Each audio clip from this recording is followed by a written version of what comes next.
ஆவியின் பட்டயம் இது கிறிஸ்துவின் வசனம். ஆவியின் பட்டயம் கிறிஸ்துவின் வசனம் நித்திய ராஜ்ய புது வாழ்வு வழங்கும். ஆவியின் பட்டயம் நித்திய ராஜ்ய புது வாழ்வு வழங்கும். ஆவியின் பட்டயம். Welcome to EKN Bible School. கோடி கோடியாக தோன்றும் பல கோடி திரக்கூட குகை தேடி வேகமோடும் விண்மீன்கள் இடமாறி பாரெங்கும் வந்து கொட்டும். நானும் தூதி மிக பாடி என் நேசருடன் சேர்வேன்.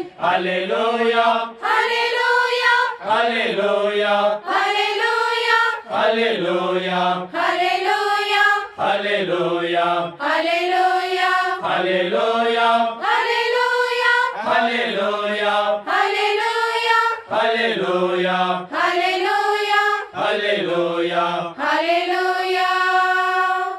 ஐந்து கண்டம் தனிலாலும் ஆட்சியாவும் மற்று போகும். இருள் சூழும் இடி முழங்கும். கூச்சல் கேட்டு கண்ணீர் சிந்தும். துயர் கூட்டம் சுத்த உள்ளம் சாட்சி பாடல் எங்கும் கேட்கும். நானும் தூதி மிக பாடி என் நேசருடன் சேர்வேன். அல்லேலூயா அல்லேலூயா அல்லேலூயா அல்லேலூயா அல்லேலூயா அல்லேலூயா அல்லேலூயா அல்லேலூயா அல்லேலூயா அல்லேலூயா அல்லேலூயா அல்லேலூயா அல்லேலூயா அல்லேலூயா அல்லேலூயா அல்லேலூயா. கடல் குமரும் கரை உடையும் கப்பல் கவிழும் பெருநாசம். போக்குவரத்து யாவும் நிற்கும்.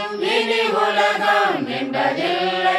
வாக்கு மாறா வேதம் கூறும் வார்த்தையாவும் நிறைவேறும்.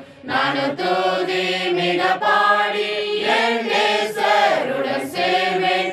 அல்லேலூயா அல்லேலூயா அல்லேலூயா அல்லேலூயா அல்லேலூயா அல்லேலூயா அல்லேலூயா அல்லேலூயா அல்லேலூயா அல்லேலூயா அல்லேலூயா அல்லேலூயா அல்லேலூயா அல்லேலூயா அல்லேலூயா அல்லேலூயா.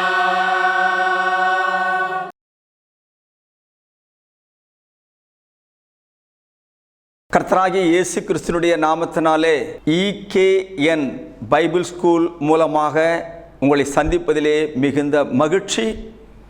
இந்த நாளிலே நான் உங்களோடு பேசப்போகிற காரியம், தேவர்களைப் போல இருப்பீர்கள் என்று சொன்ன வார்த்தையில் மனிதனுடைய வீழ்ச்சி எப்படி என்பதை குறித்து நான் பேச விரும்புகிறேன். போன பாடத்தில் என்ன படித்தோம் அப்படின்னா, தேவன் படைத்த இரண்டுமே, அதாவது அழியாத உடலும் அழிந்து போகும் இந்த மண்ணான உடலும் தேவனுடைய பார்வையில் மிக மிக மிக முக்கியமானது. இதுக்கு நான் சொன்ன உதாரணம் என்னென்னா, இந்த உடல் ஒரு பீரோ மாதிரி, இந்த உடல் ஒரு சேஃப்டி லாக்கர் மாதிரி. இந்த சேஃப்டி லாக்கருக்குள்ளே, இந்த பீரோவுக்குள்ளே தேவன் வைத்து அந்த பாதுகாக்கப்பட வேண்டிய பொருள் தான் நம்முடைய உள்ளான மனுஷன் அல்லது நம்முடைய ஆவி, நம்முடைய ஆத்துமா. இது 2 கொரிந்தியர் 5ஆம் அதிகாரத்தில் வாசித்தால் இதை ஒரு வீடு என்கிறார், இதை ஒரு கூடு என்கிறார், இதை ஒரு போர்வை என்கிறார், கூடாரம் என்கிறார்.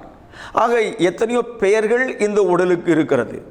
அன்பானவர்களே, தேவன் கொடுத்த 2 உடல்களுமே தேவ பார்வையிலே மிக முக்கியமானது என்று படிக்கும்போது, இந்த உடலுக்கு அவர் கொடுத்ததான அந்த அழகிய வீடு ஏதேன் எப்படிப்பட்டதாக இருந்தது அப்படிங்கிறத கொஞ்சம் நான் உங்களுடைய கற்பனைக்கு அதனை விட்டுடுறேன். சில காரியங்களை, என்னுடைய கற்பனையில் ஏற்பட்ட சில விஷயங்களை உங்களோடு நான் பகிர்ந்து கொள்ள விரும்புகிறேன். மனுஷன் எவ்வளவு காலங்கள் தேவனோடு கூட தொடர்பில் இருந்தானோ அத்துணை காலங்கள் அவன் வாழ்ந்த இடம், அவன் வாழ்ந்த அந்த தோட்டம் அவனுக்கு ஒரு அமைதியான பூங்காவாக இருந்தது.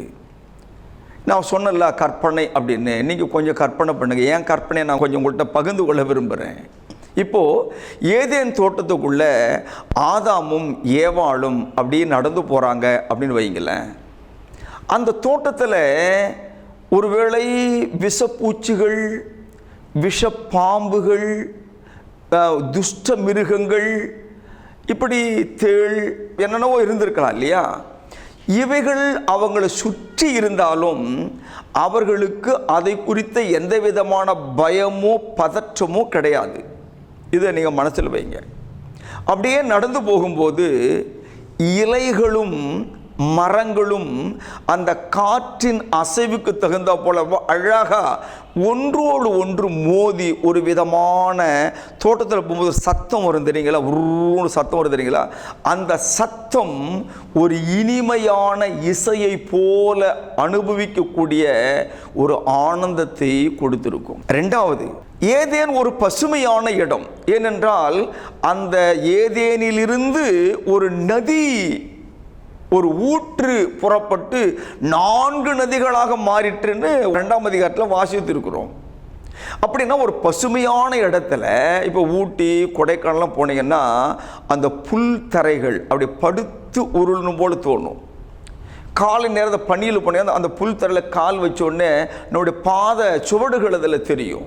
அதுபோல் இந்த 2 பேரும் அந்த அழகான புல் தரையில் அப்படியே நடந்து போகும்போது அந்த பாதங்கள், பரிசுத்தமான பாதங்கள், பாவம் அறியாத பாதங்கள் எவ்வளோ அழகாக அந்த புல் தரையில் தெரிந்திருக்கும் அப்படின்னு பாருங்கள்.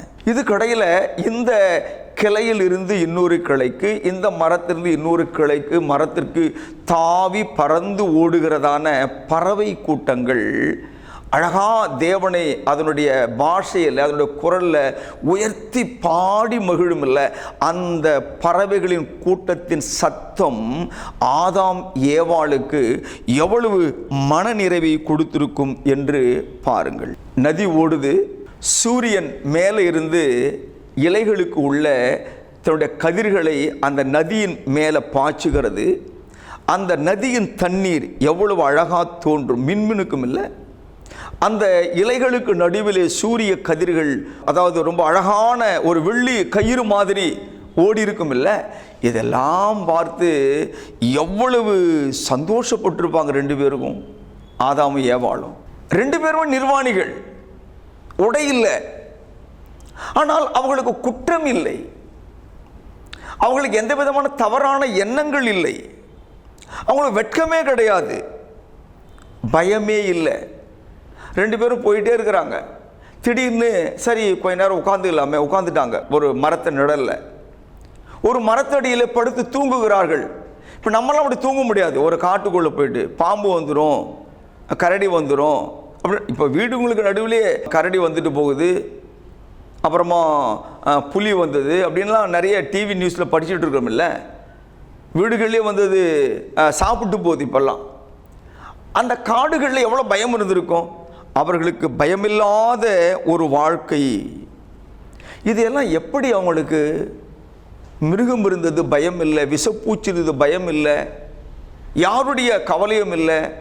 நாளைய குறித்த கவலை இல்லை, இன்றைய குறித்த கவலை இல்லை, எதிர்காலத்தை குறித்த எந்த விதமான பயமும் இல்லை. இவ்வளவு ஒரு ஆனந்தமான சந்தோஷமான வாழ்க்கையை ஏதேனில் எப்படி அவர்களுக்கு கிடைத்தது அப்படின்னா ஒன்றும் இல்லைங்க. தேவன் ஒரு பொக்கிஷமாக கொடுத்தார் இல்லையா, ஆவி ஆத்துமா அப்படின்னு. அதாவது உள்ளான மனுஷன், தேவ சாயலும் தேவ ரூபமான மனுஷனு கொடுத்தார்ல, அந்த மனுஷன் தேவனோடு கூட தொடர்பில் இருந்தான். இந்த சரீரத்திலே வாழுகின்ற இந்த ஆதாமும் இந்த உடம்பும் தேவனோடு கூட தொடர்பில் இருந்தது. 2மே பரிசுத்தமான நிலையிலே. சரீரத்திலும் அவனுக்கு பாவம் இல்லை, ஆவியிலும் அவனுக்கு பாவம் இல்லை. அப்போ பாவமற்ற நிலையிலே அவர்கள் தேவனோடு ஐக்கியம் கொண்டு வாழ்ந்ததினாலே அவர்கள் வாழ்க்கை தோட்டத்தில் அல்ல, தேவனில் அந்த பாதுகாப்பும் அந்த பராமரிப்பும் அந்த ஆசீர்வாதமும் அவர்களுக்கு கிடைத்தது என்பதை நாம் இந்த இடத்துல கவனிக்கிறோம். இது எது வரைக்கும் அப்படின்னா, எந்த நாள் வரை ஆதாமும் ஏவாளும் தேவன் சொன்ன ஒரே ஒரு சட்டம். என்ன சட்டம்? தோட்டத்தின் நடுவில் இருக்கிற இந்த மரத்தின் கனியை நீங்கள் புசிக்கவோ தொடவோ வேண்டாம் என்று சொன்ன அந்த ஒரே ஒரு சட்டத்திற்கு கீழ்ப்படிந்து வாழ்ந்தார்களோ அதுவரை அந்த தோட்டம் இனிமையான ஒரு குட்டி பரலோகம் போல அவங்களுக்கு காட்சியளித்தது இருந்தது. அதான் உண்மை. என்றைக்கு அவர்கள் அந்நிய போதனைக்கு தங்கள் செவியை சாய்த்தார்களோ அன்னைக்கு வந்தது பாருங்க மோசம். அன்னைக்கு வந்தது பாருங்க வாழ்க்கையில பயமும் திகிலும் கவலையும் பிரச்சனைகளும். ரொம்ப பயங்கரங்க, ரொம்ப பயங்கரம். அருமையானவர்களே, இப்போ நான் ஒரு உரையாடலுக்கு நான் உங்களை கொண்டு போக விரும்புகிறேன். உங்கள் வேதாகமத்தை ஆதியாகமம் 3வது அதிகாரத்துக்கு எடுத்துக்கொள்ளுங்க. இப்போ 3ஆம் அதிகாரத்தில் 2 பேருக்கு உரையாடல். இதுவரை தேவனுக்கும் மனுஷனுக்கும் மட்டும்தான் உரையாடல். தேவன் சொல்ல மனிதன் கேட்டான், தேவன் கட்டளையிட மனிதன் செஞ்சான். தேவனும் அவனும் இணைந்து நடந்தார்கள், இசைந்து நடந்தார்கள். இது சந்தோஷம். இப்போ புதுசா ஒரு சத்தத்தை கேட்கிறான். அந்த சத்தம் என்ன சொல்லுகிறது? முதல் வசனத்தை வாசிக்க கேளுங்கள். தேவனாகிய கர்த்தர் உண்டாக்கின சகல காட்டு ஜீவன்களை பார்க்கிலும் சர்ப்பமானது தந்திரமுள்ளதாய் இருந்தது. அது ஸ்திரியை நோக்கி, நீங்கள் தோட்டத்தில் உள்ள சகல விருட்சங்களின் கனியையும் புசிக்க வேண்டாம் என்று தேவன் சொன்னது உண்டோ என்றது. இப்போ ரொம்ப அக்கறையா விசாரிக்கிற மாதிரி இல்லை. ஏமா அந்த பழத்தையெல்லாம் அவர் சாப்பிடக்கூடாதுன்னு சொல்லிட்டாரு, எவ்வளோ அழகான பழம் இது. ரொம்ப அக்கறையா கேட்குற மாதிரி கேட்டு அந்த பெண் அதற்கு பதில் சொல்லுகிறார் 2ஆம் வசனத்தில். நாங்கள் தோட்டத்தில் உள்ள விருட்சங்களின் கனியை புசிக்கலாம், நீ சொல்கிற மாதிரி சாப்பிடக்கூடாதுன்னு ஆண்டவர் சொல்லலை, நாங்கள் சாப்பிடலாம். இப்போ அவளே அடுத்த பதிலுக்கு போகிறாங்க. ஆனாலும் தோட்டத்தின் நடுவில் இருக்கிற விருட்சத்தின் கனியை குறித்து தேவன் நீங்கள் சாகாதபடிக்கு அதை புசிக்கவும் அதை தொடவும் வேண்டாம் என்று சொன்னாள். சாத்தான் என்ன கேள்வி கேட்டிருக்கணும்? ஏமா அதோ அந்த நடுவில் இருக்கிற ஒரு பழம், அதை சாப்பிடக்கூடாதானே சொன்னார் உங்க ஆண்டவர். இப்படிதான் கேட்டிருக்கணும். ஏன்னா அந்த உண்மை அவனுக்கு தெரியும். எப்படி கேட்டான்? அவ வாயிலேருந்தே உண்மையை வரவழைக்கிறான் பிசாசு. ஏம்மா இந்த தோட்டத்தில் இருக்கிற எல்லா பழத்தையுமே சாப்பிடக்கூடாதுன்னு சொன்னார் உங்களுக்கு. இவன் என்ன பதில் சொல்லியிருக்கணும்? அப்படியெல்லாம் ஒன்றும் இல்லையே, எங்களை சாப்பிட சொல்லிக்கிறாருங்க, முடிஞ்சு போச்சு. ஆனால் அடுத்து அவள் பேச்சை தொடருகிறாள். அதை சொல்லிட்டு, ஆனால் கூட பாருங்க, நடுவில் இருக்கிற பழத்தை மட்டும் சாப்பிட வேணாம்னு சொன்னார். இந்த பேச்சு ஆகாத சம்பாஷணை. பேச்சின் மிகுதியினாலே பாவம் இல்லாமல் போகாது, இது வசனம். அதனால பேச்சு தொடரவே அந்த பேச்சோடு பேச்சா இப்ப பிசாசு என்ன பேசுது அப்படின்னா 4ஆம் வசனத்தில், அப்பொழுது சர்ப்பம் ஸ்திரியை நோக்கி, நீங்கள் சாகவே சாவதில்லை அப்படின்னு சொல்லிடுச்சுங்க. இவன் என்ன சொல்றா? நீங்கள் சாவே சாவீங்க அப்படின்னு சொல்லி இருக்கிறாருங்க. இது என்ன சொல்லுது?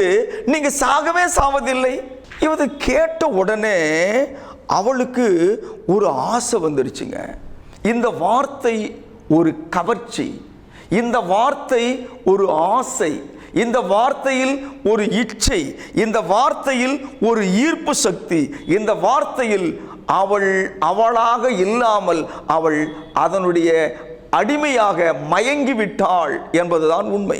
இந்த பிசாசை, சாத்தானை, சர்ப்பத்தை சந்திக்கும் வரை அவளாகவே இருந்தாள். அவள் தேவனோடு தொடர்பில் இருந்தாள்.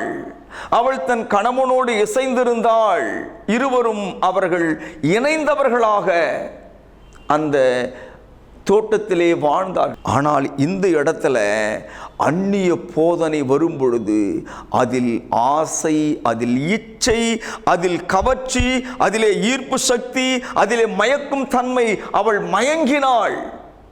அடுத்தவன் சொல்றான், நீ சாவே சாகிறது இல்லை அப்படின்னு சொல்லிட்டு 5ஆம் வசனம் வாசிங்க. நீங்கள் இதை புசிக்கும் நாளிலே உங்கள் கண்கள் திறக்கப்படும் என்று சொன்னான். உங்கள் கண்கள் திறக்கப்படும் என்று சொன்னான். நான் சில வசனம் உங்களுக்காக வாசிக்கலாமா? 2 தீமோத்தேயு 2வது அதிகாரத்தினுடைய 26வது வசனத்தை நான் வாசிக்க கொஞ்சம் கேளுங்க. பிசாசானுடைய இச்சையின்படி செய்ய அவனால் பிடிபட்டிருக்கிற அவர்கள் மறுபடியும் மயக்கம் தெளிந்து அவன் கண்ணிக்கு நீங்கத்தக்கதாக சாந்தமாய் அவர்களுக்கு உபதேசிக்க வேண்டும். இங்கே இந்த பெண் இந்த ஆசை இச்சை வார்த்தைகளிலே மயங்கினாள். அந்த பெண் இப்போது அந்த ஆசை இச்சை வார்த்தைகளாலே கண் சொருகி போன ஒரு குருடாக மாறினாள்.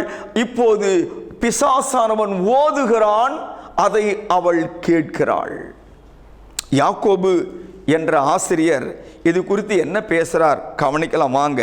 யாக்கோபு 1வது அதிகாரத்தினுடைய 14, 15 ஆகிய வசனங்களை வாசிக்க கேளுங்கள். அவனவன் தன் சுய இச்சையினாலே இழுக்கப்பட்டு சிக்குண்டு சோதிக்கப்படுகிறான். பின்பு இச்சையானது கர்ப்பம் தரித்து பாவத்தை பிறப்பிக்கும். பாவம் பூரணமாகும் போது மரணத்தை பிறப்பிக்கும். இவ பாவத்தின் சம்பளம் மரணம் அப்படின்னு சொல்றாங்களே, இந்த சம்பளமாகிய மரணம் எப்போது கிடைக்கிறது என்று சொன்னால் இது கடைசி நிலை. மரணம் என்பது கடைசி நிலை.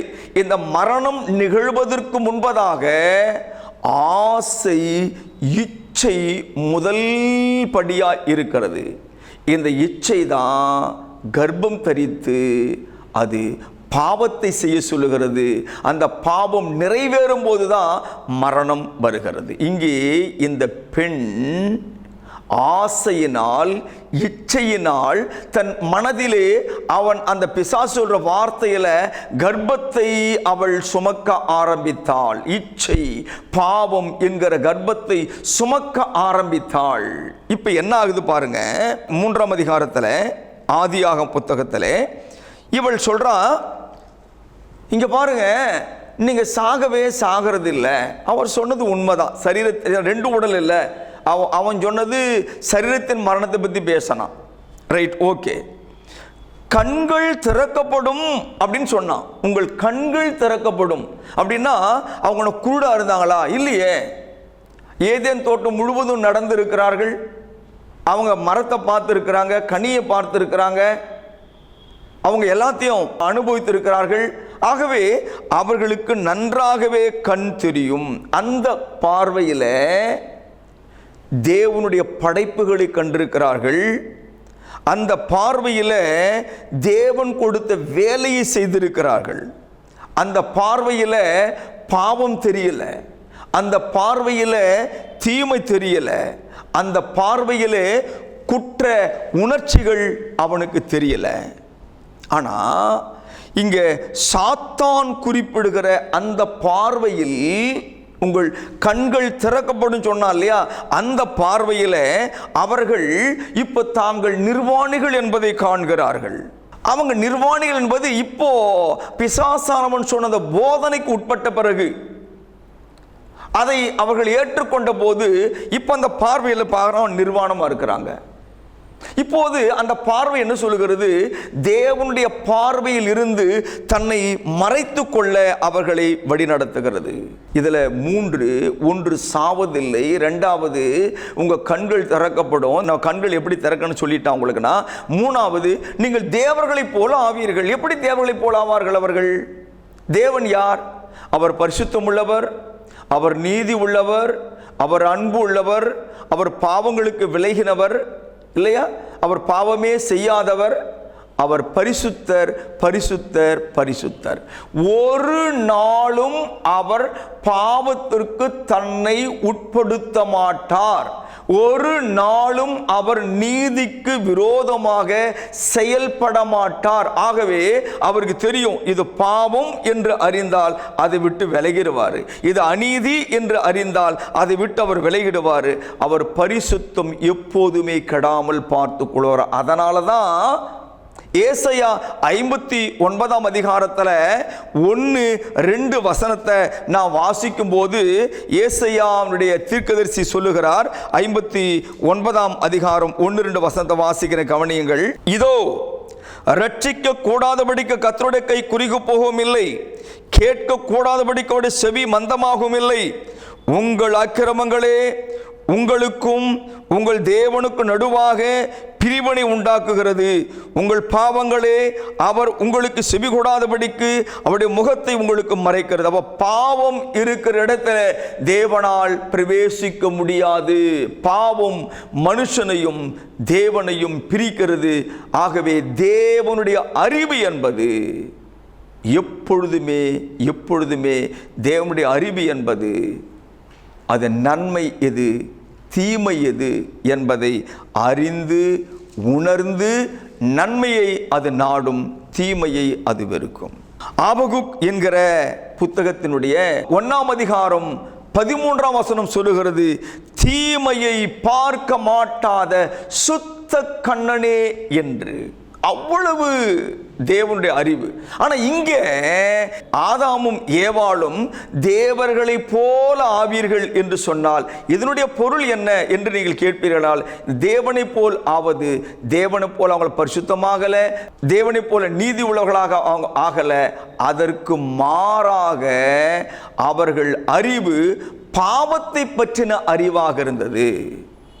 அவர்கள் தீமையை குறித்த அறிவாக அவர்கள் அறிந்து கொண்டார்கள் என்பதாக நாம் இங்கே கவனிக்கிறோம். அருமையானவர்களே, நீங்கள் தேவர்களைப் போல் ஆவீர்கள் என்று சொன்னால், இப்போது மனிதன் அந்த தேவ சட்டத்தை மீறி அவனுக்குள்ளே அந்த மாம்சத்தின் பார்வை அவனுக்கு கிடைத்த போது இப்போ அவனுக்கு தெரியும் நல்லது எது கெட்டது எதுன்னு தெரியும். இப்போ அவனே தீர்மானிக்கிற இடத்துல வந்துட்டான். தேவனை மாதிரி தேவன் எப்படி தீர்மானிக்கிறாருங்க, நல்லது கெட்டது எது அப்படின்னு பார்த்து நல்லதை மட்டும் அவர் செய்வார். அசுத்தம் எது பரிசுத்தம் எது என்று பார்த்து பரிசுத்தம் மட்டும் அவர் செய்வார்.